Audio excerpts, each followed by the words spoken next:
Assalamualaikum warahmatullahi wabarakatuh.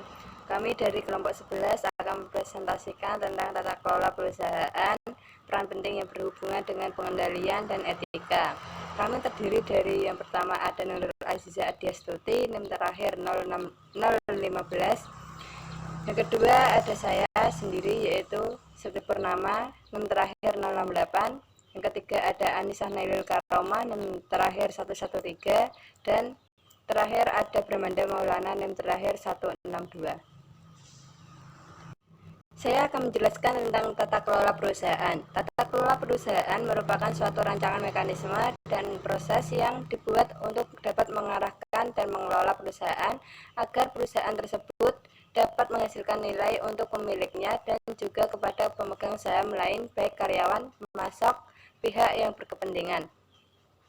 Sistem dan lembaga memberikan berbagai variasi pengaruh di berbagai negara. Praktik tata kelola perusahaan dipengaruhi oleh praktik terbaik yang telah direkomendasikan oleh para ahli yang telah ditunjuk. Namun, praktik terbaik ini secara umum bukan merupakan pengetahuan yang lengkap dan pasti. Peraturan yang ditetapkan sering berubah seiring dengan kondisi maupun situasi lingkungan yang berubah-ubah. Yang kedua ada hukum dan peraturan. Perusahaan merupakan badan hukum yang tunduk pada hukum dan peraturan pemerintah dalam menjalankan usahanya dan mengatur pihak-pihak berkepentingan dalam perusahaan terkait dengan saham yang perusahaan perdagangkannya. Secara umum, tata kelola perusahaan di berbagai negara terbagi menjadi dua, yaitu yang pertama ada sistem Angel Amerika yang memiliki fokus pada keunggulan pemegang saham sebagai penerima manfaat dari kewajiban fidusia. Yang kedua ada sistem Eropa kontinental atau Jepang yang memiliki kepedulian besar kepada pemegang saham lainnya. Yang ketiga ada Dewan Direksi. Dewan Direksi diberi wewenang oleh pemegang saham untuk mengawasi berbagai tindakan yang diambil oleh manajemen. Hal ini dilakukan untuk memastikan bahwa manajemen benar-benar melakukan tindakan yang dapat memberikan hasil terbaik bagi pemegang saham. Kewajiban fidusia dimiliki oleh Dewan Direksi dan pejabat perusahaan untuk dapat mendorong keberhasilan jangka panjang dari perusahaan yang dapat berguna bagi kepentingan pemegang saham dan juga pemegang utang. Dua tanggung jawab yang dimiliki oleh Dewan Direksi atas pengendalian yaitu yang pertama menjaga kepentingan ekuitas dari investor yang memastikan bahwa manajemen telah berusaha untuk dapat menghasilkan nilai ekuitas investor semaksimal mungkin bagi pemegang saham. Yang kedua, melindungi kepentingan dari stakeholder perusahaan lainnya seperti karyawan, pemasok, pelanggan, kompetitor, dan juga masyarakat pada umumnya bahwa mereka khususnya karyawan perusahaan telah bertindak sesuai hukum dan tanggung jawab secara sosial. Dewan Direksi memastikan bahwa perusahaan telah melakukan pelaporan keuangan yang benar, kompensasi dan persaingan yang adil, serta melindungi lingkungan sekitar dan perilaku bisnis oleh perusahaan secara keseluruhan. Assalamualaikum warahmatullahi wabarakatuh. Saya Nurul Aziza Adiastuti. Di sini saya akan menjelaskan mengenai komite audit, komite kompensasi, pengendalian, dan auditor. Untuk yang pertama di slide 6 ini tentang komite audit, di mana komite audit perusahaan ini memberikan suatu pengawasan secara independen terhadap perusahaan dan memastikan bahwa suatu dewan itu telah memberikan peningkatan kemampuannya yang berfokus pada intensif dan tingkat penggunaan biaya yang relatif lebih murah untuk fungsi pelaporan keuangannya. Komite audit ini bertugas atau bertanggung jawab untuk memberikan jaminan bahwa laporan keuangan telah disajikan secara akurat dan wajar, serta memastikan bahwa perusahaan telah berjalan sesuai dengan hukum dan peraturan yang berlaku. Selanjutnya di slide ke-7 yaitu komite kompensasi yang bertanggung jawab untuk menangani berbagai masalah yang berkaitan dengan kompensasi dan manfaat yang telah diberikan perusahaan kepada karyawannya, khususnya pihak top eksekutif. Di beberapa perusahaan, pengawasan terhadap desain dan operasi ini tidak diserahkan kepada komite investasi dewan, namun diberikan secara langsung kepada komite kompensasi. Selanjutnya yaitu pengendali dan auditor, di mana pengendali perusahaan, divisi, dan auditor internal ini dalam perusahaan harus melayani dua peran penting. Selain memberikan pelayanan manajemen yang melibatkan pertolongan manajer lini dalam pengambilan keputusan untuk membantu menciptakan nilai perusahaan, di sisi lain juga melakukan pengawasan terhadap manajer untuk memastikan bahwa manajer itu telah memberikan keputusan yang akan berdampak pada kelangsungan suatu organisasi dan juga pemiliknya atau para investornya atau pemegang saham yang ada.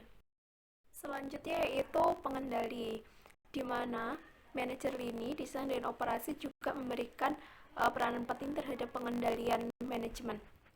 Mereka itu merupakan ahli pengukuran keuangan dalam perusahaan dan kebanyakan dari mereka ini merupakan anggota penting di tim manajemen perusahaan.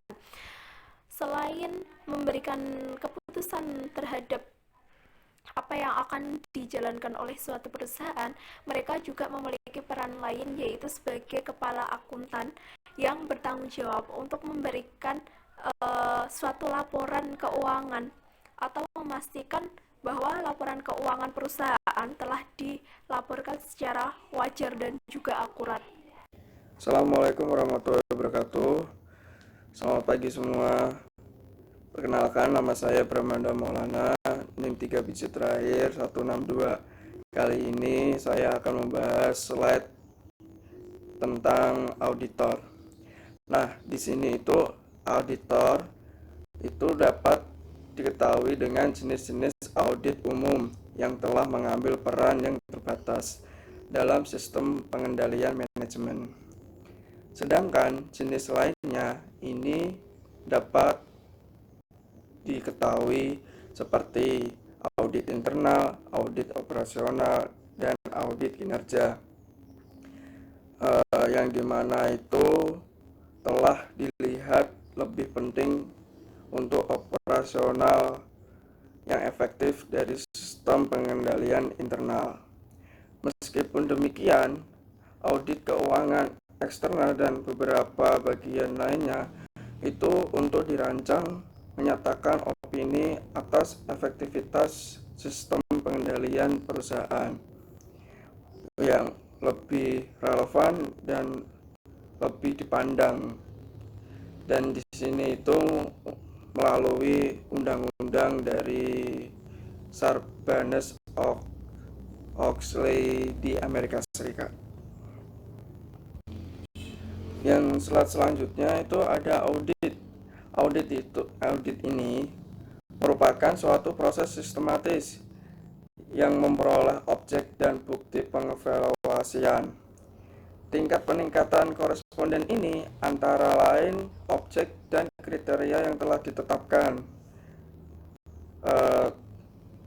dengan hasil pada penggunaannya itu dengan mengkomunikasikan. Proses sistematis tersebut dapat digunakan untuk menunjukkan fakta bahwa audit ini tidak dilakukan secara acak. Mereka melalui beberapa langkah yang saling terkait. Untuk menemukan satu atau lebih tujuan audit, setiap pemeriksaan itu harus diawali dengan perencanaan. Perencanaannya itu ada 3 poin. Yang pertama, tahap perencanaan. Tahap perencanaan ini itu pengembangan pemahaman yang ditetapkan akan digunakan untuk dalam laporan audit. Yang kedua, tahap proses audit. Tahap ini perolehan dan pengevaluasan bukti itu membutuhkan waktu yang cukup lama. Yang ketiga, tahap dari audit. Di tahap ini itu mempertimbangkan benar atau tidaknya kriteria yang dipenuhi berdasarkan bukti yang telah ditemukan. Yang selanjutnya ada jenis audit umum. Di sini itu ada 4 poin. Yang pertama ada audit keuangan. Dalam audit keuangan, auditor eksternal maupun independen diminta untuk mengungkapkan pendapat mengenai apakah laporan keuangan itu disusun secara standarnya akuntansi yang berlaku seperti IFRS atau GAAP. Yang kedua ada audit kepatuhan. Di setiap lembaga bertanggung jawab untuk mematuhi berbagai hukum, dari meliputi aturan, prosedur, dan kebijakan administratif yang telah ditetapkan oleh otoritas. Auditor ini diminta untuk mengungkapkan berbagai opini yang telah ditemukan, apakah hasilnya itu sesuai dengan standar aturan yang telah ditetapkan. Dengan demikian, audit kepatuhan ini melibatkan cakupan penyelidikan yang lebih sempit daripada audit jenis lainnya. Audit kepatuhan ini itu sering berhasil menggali penipuan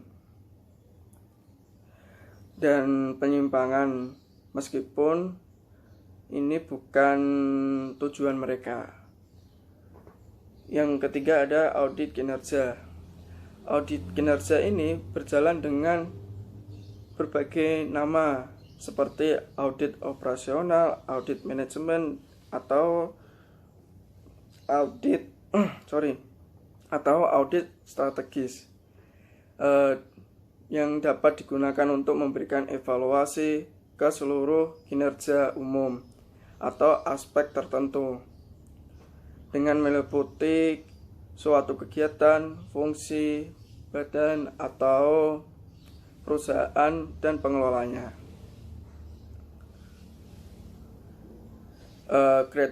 Kriteria ini untuk perbandingan tidak jelas dalam banyak audit kinerja, seringkali hanya untuk menilai suatu kinerja. Meskipun auditor kinerja ini umumnya memiliki pelatihan dan pengalaman yang lebih luas daripada jenis auditor lainnya, mereka biasanya juga beralih ke materi ahli pelajaran dengan internal maupun eksternal, tergantung pada cakupan yang dibutuhkan pada setiap tugas yang telah diberikan. Selanjutnya nilai audit. Nilai audit ini itu menciptakan laporan audit yang menambah kredibilitas informasi yang diberikan oleh pengguna. Para auditor menyediakan pemeriksaan independen terhadap kriteria yang mencerminkan kebutuhan dari penggunaannya. Kemungkinan itu pengetahuan mengenai apakah kriteria telah dipenuhi tersebut. Dengan proses evaluasi, auditor ini memberikan hal yang menjadi keuntungan yang sangat berharga dalam mengidentifikasi dan memberikan rekomendasi tertentu di mana masalah harus ditangani. Rekomendasi tersebut dapat mengenai perubahan prosedur atau kebijakan manajemen utama. Di slide selanjutnya itu adalah masalah etis terkait dengan pengendalian manajemen. Di sini itu ada beberapa poin. Yang pertama itu pentingnya analisis etika yang baik. Di sini itu dalam analisis etika yang baik itu mempunyai beberapa poin. Yang pertama, utilitarianis, yaitu dapat diartikan sebagai suatu paham yang etis yang berpendapat bahwa baik ialah yang digunakan, berfaedah dan menguntungkan, atau sebaliknya, Yang jahat atau yang buruk ialah yang tidak bermanfaat atau tidak berfaedah dan merugikan. Yang kedua ada right and duties. Dalam pengendalian sistem manajemen, sistem dapat dikatakan dengan yang dapat right and duties. Dalam sistem pengendalian manajemen, sistem ini dapat berjalan dengan mampu memenuhi target yang telah ditetapkan tanpa mengabaikan standar yang telah ditetapkan oleh perusahaan itu sendiri. Yang ketiga itu ada justice fairness. Dalam melaksanakan kegiatan, perusahaan itu harus senantiasa memperhatikan kepentingan pemegang saham atau pemangku kepentingan lainnya berdasarkan asas kesetaraan dan kewajaran. Teman, di sini saya akan menjelaskan mengenai analisis permasalahan etika. Perilaku etika itu perlu mendapatkan arahan, bukan hanya pendapat saja. Hal ini karena suatu tindakan itu dapat dipertanyakan etikanya kapan saja tanpa kita duga waktunya. Sehingga seorang individu harus mampu menganalisa masalah atau situasi dengan mempertimbangkan model penalaran. Ada 6 langkah yang dapat dilakukan dalam penggunaan model tersebut. Yang pertama yaitu memperjelas fakta. Fakta yang didapat di sini harus bisa digunakan untuk mendefinisikan masalah tersebut, sehingga fakta ini harus mengandung atau harus memiliki penjelasan mengenai 5W plus 1H. Yang kedua, menentukan masalah etika. Kita perlu mengidentifikasi masalah yang menyebabkan masalah etika tersebut terjadi. Hal ini dikarenakan agar dampak yang ditimbulkan tidak terlalu berisiko atau berdampak kepada kita. Yang ketiga itu adalah menentukan alternatif. Masalah yang muncul itu perlu membutuhkan sebuah penyelesaian untuk menyelesaikan suatu masalah etika tersebut dengan tindakan alternatif.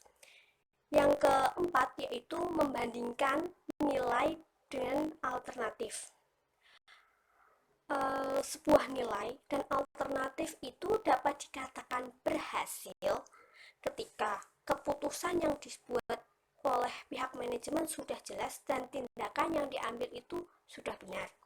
Yang kelima itu adalah menilai konsekuensi. Hal ini diperlukan sebab untuk melihat akibat jangka pendek dan jangka panjang, dampak positif dan dampak negatif dari alternatif yang kita pilih. Terus yang terakhir yaitu menentukan keputusan.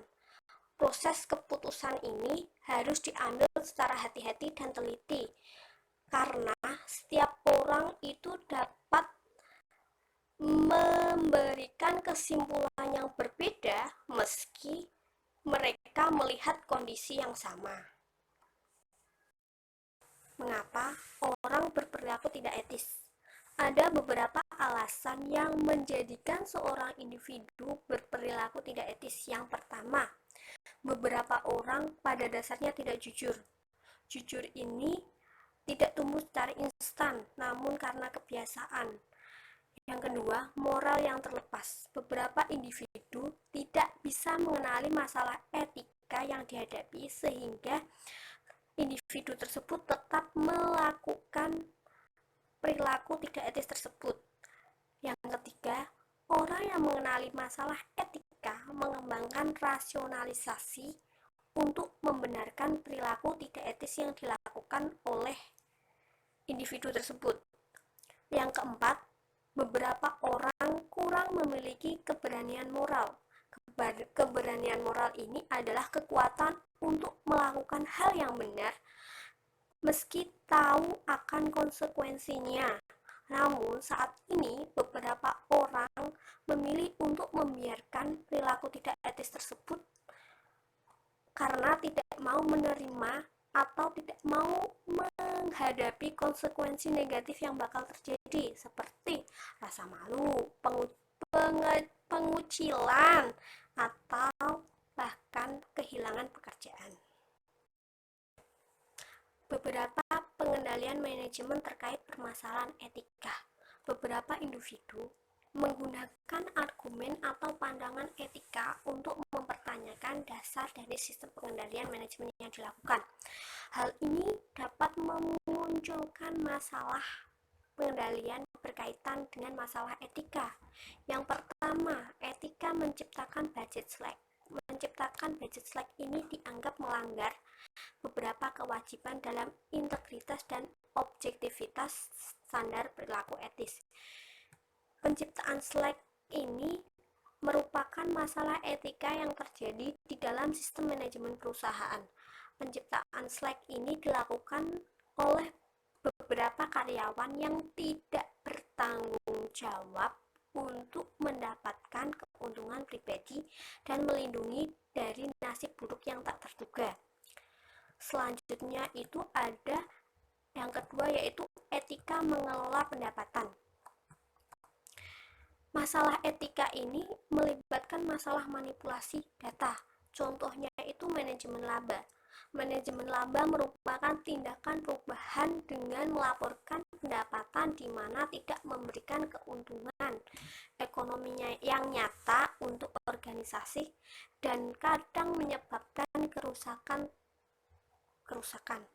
Tindakan manajemen laba ini dirancang untuk peningkatan laba, seperti untuk mencapai target anggaran, meningkatkan harga saham, atau memberikan kesan prediktabilitas yang lebih tinggi. Tindakan ini dirancang untuk mengurangi laba yang dianggap sebagai penyelamat untuk keuntungan masa depan ketika diperlukan. Yang ketiga itu etika menanggapi indikator kontrol cacat. Tujuan dan petunjuk perusahaan itu memberikan gambaran kepada karyawan seperti apa perusahaan tersebut. Namun, ketika target dan petunjuk tidak didefinisikan dengan baik, hal ini dapat memotivasi perilaku tidak etis karyawan dalam kegiatan yang salah, berbeda dengan kepentingan yang diinginkan atau tujuan yang diinginkan oleh organisasi. Yang keempat, etika menggunakan indikator kontrol yang terlalu baik. Hal ini dapat menimbulkan konflik antara hak perusahaan untuk mengetahui apa yang terjadi dan hak karyawan atau kebebasan dari kontrol yang mereka anggap terlalu menindas. Penyebaran etika yang baik dalam organisasi. Kemajuan etika dalam semua organisasi dihasilkan secara bertahap. Pada tahap awal, ketika organisasi itu kecil, pendiri atau pemilik organisasi itu menjadi panutan mengatur penekanan pada etika dan biasanya memonitor kepatuhan karyawan pada etika-etika yang sudah dibentuk. Tahap selanjutnya yaitu pembangunan organisasi lebih menggunakan tindakan sejenis pengendalian akuntabilitas. Manajemen mulai mengembangkan daftar standar-standar tertentu, aturan dan peraturan yang mewujudkan prinsip-prinsip etika yang baik. Standar dan etika dan aturan ini harus dipahami oleh karyawan. Organisasi yang pada tahap yang lebih maju menempatkan penekanan etika lebih tinggi pada pengendalian personal atau budaya. Hal ini karena sangat berbahaya untuk mendorong karyawan bertindak secara tidak etis hanya karena alasan ekonomi, sehingga manajemen menekankan pada penekanan etika personal. Selanjutnya itu adalah manajer perusahaan di tahap lanjutan dalam pembangunan etika mereka lebih mengakui kebajikan atau etika yang baik yang dipelajari dari perilaku teladan, sehingga mereka mencari dan mempublikasikan contoh baik mengenai etika yang baik. Seperti itu.